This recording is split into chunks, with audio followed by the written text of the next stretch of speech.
Welcome to the Week 2 video for APP126 databases. In this video, we'll cover the assignment for Week 2, which involves running queries off of a database. In this week's work, we will be running queries in Design View.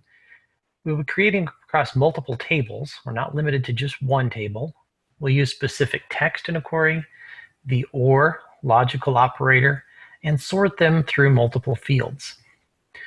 For the overview of this project, we've built an Access database which tracks the levels of the school faculty. It tracks names as well as if they are adjunct, full-time, or have reached doctorate status. And this can change as faculty increase their education. We currently have many Independence University that are in the process of obtaining their doctoral degree, or as they move up to become full-time employees from adjunct. Instruction step 1 is to open the Week 2 start file and save it to your computer. I will move the instructions to my other screen and show you the start file. As you can see on this, we have got two tables already built. The first one is entitled Faculty, and this simply shows the three levels we're working with: adjunct, which are part-time, tenured, being full-time, and doctor for those who have reached the doctoral degree. In the instructors, we've got first name and last name, the location they teach at, whether that's online or at a campus, the phone number for the individual. Faculty level refers to our faculty table, 1, 2, or 3 being adjunct, full-time, which is tenured, or doctors, and then a unique auto number for each individual. Looking at our relationships, we can see that the one-to-many relationship has been made between our faculty table and our instructor table based on that level ID.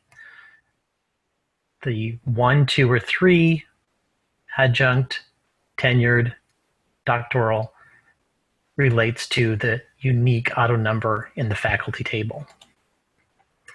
You can see there's one query that's already been run. We will be working with that, but not at first. The first thing we want to do is start a brand new query. To do that, we're going to go up to Create, and we're going to use the Query Wizard. I will use a simple query, and it says to use from our instructor table, last name and first name, and then it says to use from our faculty table, the faculty level. I'll use my drop-down, and you can see I'm able to work with not only the two tables that I have, but also that other query that's already been run. We can even pull information from specific queries. For now, I'm going to choose the faculty table, and I'm going to move over faculty level. Next, it states to save this as tenured. And again, tenured just means you have reached full-time status, doctorate. And let's hit finish to view that.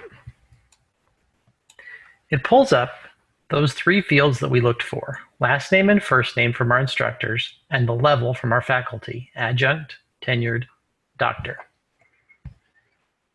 The next step we want to do is we're going to apply a specific command, some criteria, so that we can filter out adjuncts from this query. Perhaps we're going to use a get-together that's just going to invite tenured and doctoral. So now we need to remove adjunct members. What I'm going to do is go back to Home, drop down to Design View, and you can see in Design View it shows us the two tables that we've pulled information from, and it shows the specific fields. We chose last name from the instructors table, first name from the instructors table, and from our faculty level from our faculty table. Now we want to find just tenured and doctors. So using the criteria under faculty, because that's where we had those pieces of information, I can put tenured. And as soon as I click out, you can see that quotes go around that. All text in Access gets surrounded by quotes. So it's now going to search for tenured. Let's add an OR command, or doctor. So now we want it to look for tenured or doctor, and what that should effectively do is remove all adjunct from this query. I will now hit run, and we can see that yes, tenured doctor here, we no longer have adjunct.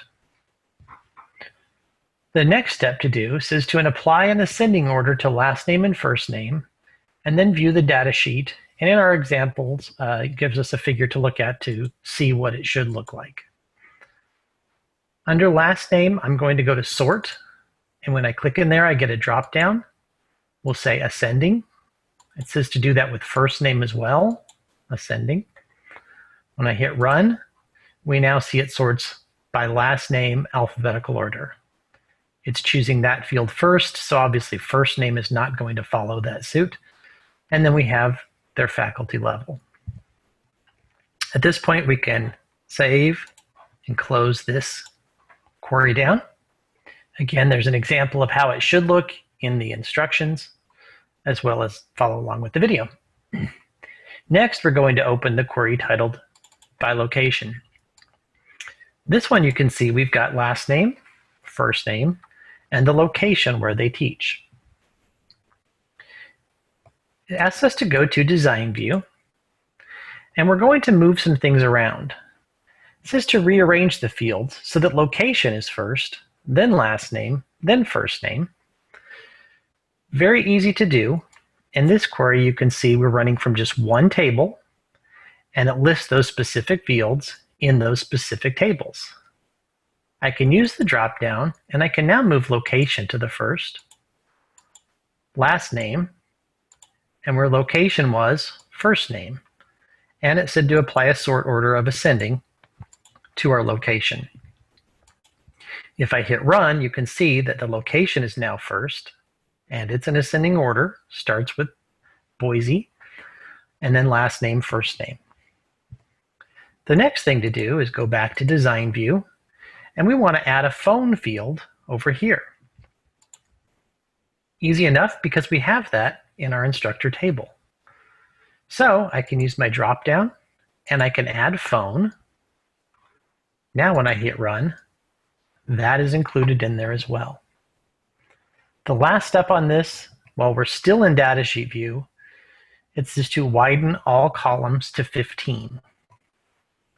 If I click up here in the upper corner, upper left corner, it highlights all my information. In my records field, I can go to more, choose field width, and we can make these 15 so that they're all equal width. No information is being cut off.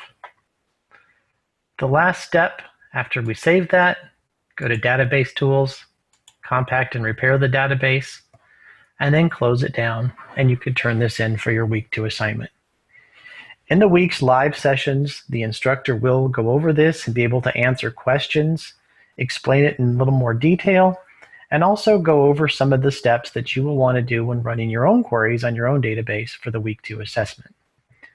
Thank you for joining me and have fun with your database.